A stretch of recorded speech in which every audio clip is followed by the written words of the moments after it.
Assalamualaikum warahmatullahi wabarakatuh. Selamat pagi anak-anak. Berjumpa kembali dengan Ibu dalam video pembelajaran Bahasa Indonesia kelas 8. Ibu berharap hari ini kondisi kalian masih dalam keadaan sehat dan tetap bersemangat untuk mengikuti pembelajaran. Anak-anakku sekalian, sebelum kita memulai pembelajaran hari ini, pada pembelajaran kali ini, kompetensi dasar yang akan Ibu sampaikan adalah menelaah struktur dan kebahasaan teks berita. Tujuan kegiatan pembelajaran kita hari ini adalah yang pertama, agar kalian dapat menelaah struktur teks berita. Yang kedua, agar kalian dapat menelaah kaidah kebahasaan teks berita. Sebelum kita mengikuti materi pembelajaran, silakan sambil menyimak materi ini, kalian buka LKS dan buku paket Bahasa Indonesia halaman 12 sampai halaman 16. Baiklah, kita mulai materi pembelajaran kita hari ini. Yang pertama, struktur teks berita. Teks berita tersusun atas struktur sebagai berikut. 1. Judul. Judul mewakili keseluruhan isi berita. Melalui judul, pembaca dapat menangkap peristiwa pada berita yang disajikan. Yang kedua, kepala berita. Kepala berita merupakan bagian awal tentang peristiwa yang disajikan dalam berita. 3. Tubuh berita. Tubuh berita merupakan inti berita. Pada bagian ini menceritakan keseluruhan peristiwa yang disajikan dalam sebuah berita. Yang keempat, ekor berita. Ekor berita merupakan bagian berita yang berisi informasi tambahan. Yang terakhir, sumber berita. Sumber berita adalah narasumber yang memberikan informasi mengenai peristiwa yang terjadi dalam sebuah berita. Di bawah ini akan Ibu berikan contoh teks berita. Silakan nanti kalian baca secara teliti, kemudian kalian ulang lagi kalau belum merasa jelas. Setelah itu akan Ibu beri contoh cara mengidentifikasi struktur teks berita.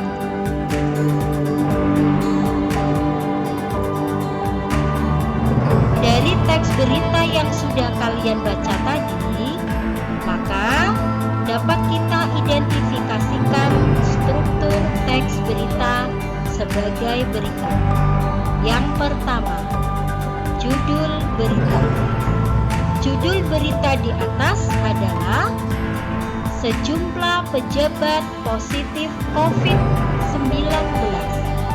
Seluruh perkantoran Pemkot Banjarbaru tutup 2 hari.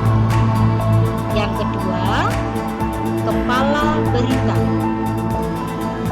Seluruh perkantoran di lingkungan pemerintah Kota Banjarbaru ditutup selama 2 hari untuk mencegah penyebaran coronavirus 2019 COVID-19 yang sudah menginfeksi pejabat dan pegawai setempat.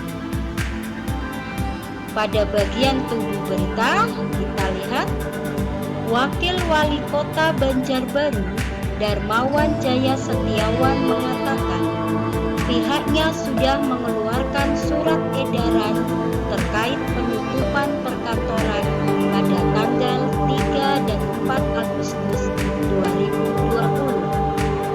Kami sudah mengeluarkan surat edaran penutupan perkantoran selama 2 hari, yakni Senin 3 Agustus dan Selasa 4 Agustus.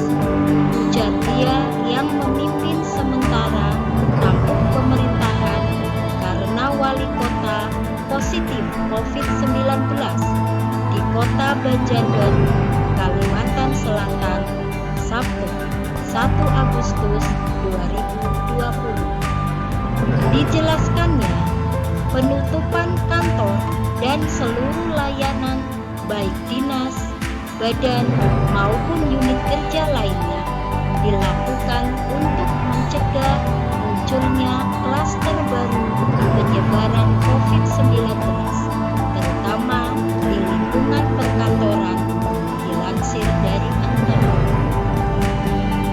Yang keempat, kita perhatikan pada bagian ekor berita. Menurut dia, selama penutupan itu, sejumlah perkantoran yang belum disterilisasi akan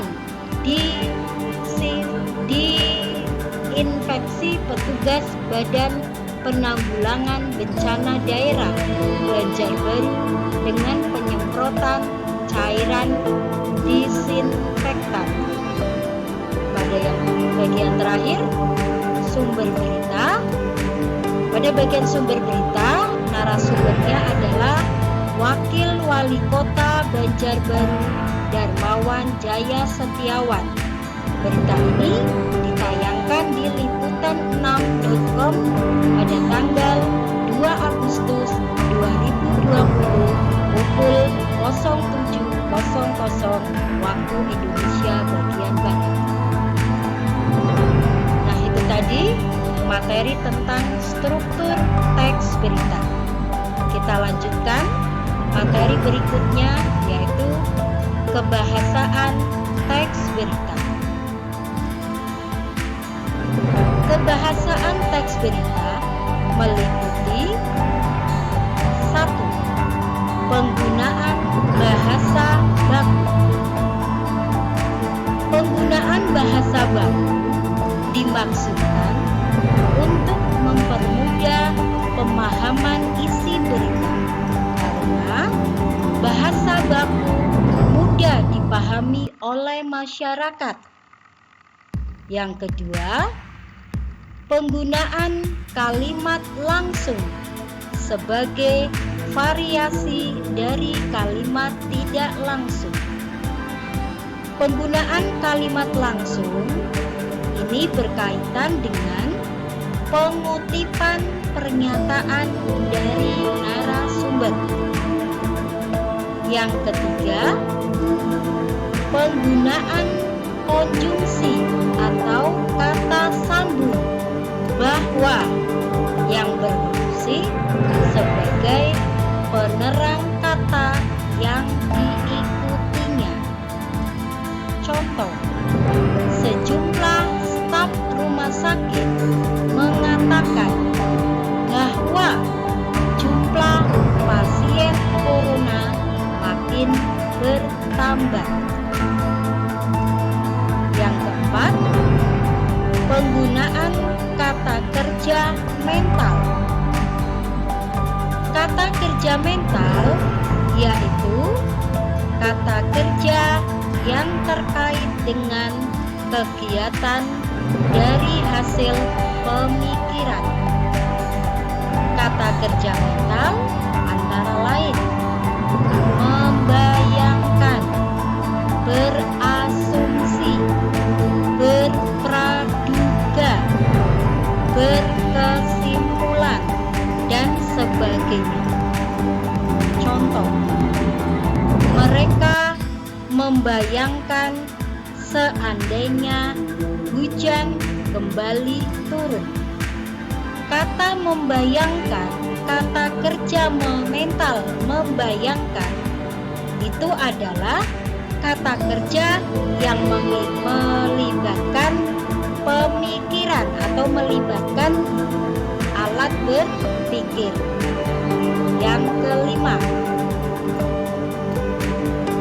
penggunaan fungsi keterangan waktu dan tempat sebagai konsekuensi dari perlunya kelengkapan suatu berita. Contoh, sekitar pukul 12.45 waktu Indonesia Barat, langit kota Jakarta tampak mendung pekat. Sekitar pukul 12.45 itu menjelaskan fungsi keterangan waktu. Sedangkan kota Jakarta menunjukkan fungsi keterangan tempat.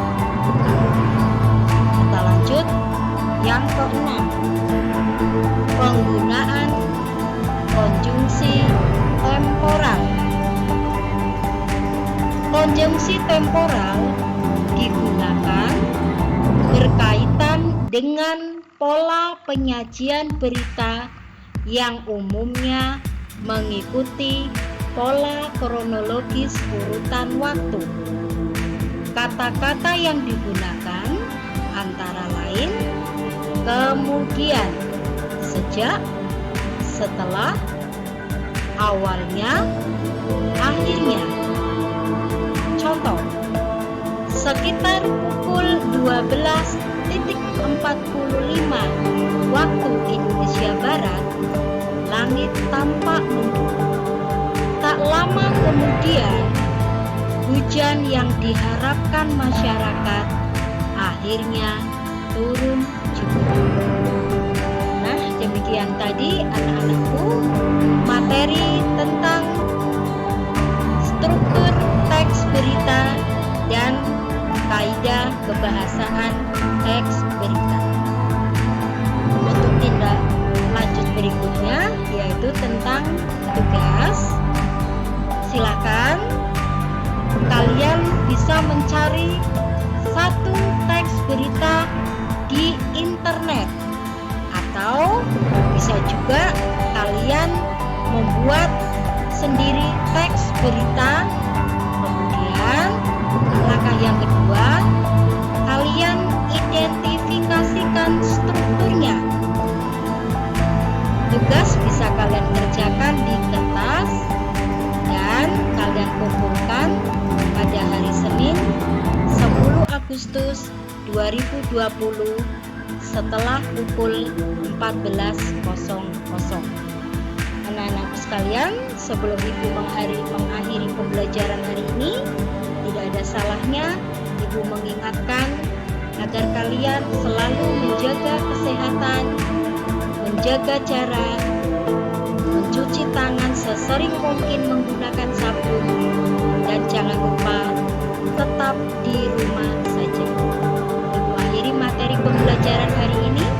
Terima kasih atas perhatiannya. Semoga bermanfaat. Assalamualaikum warahmatullahi wabarakatuh.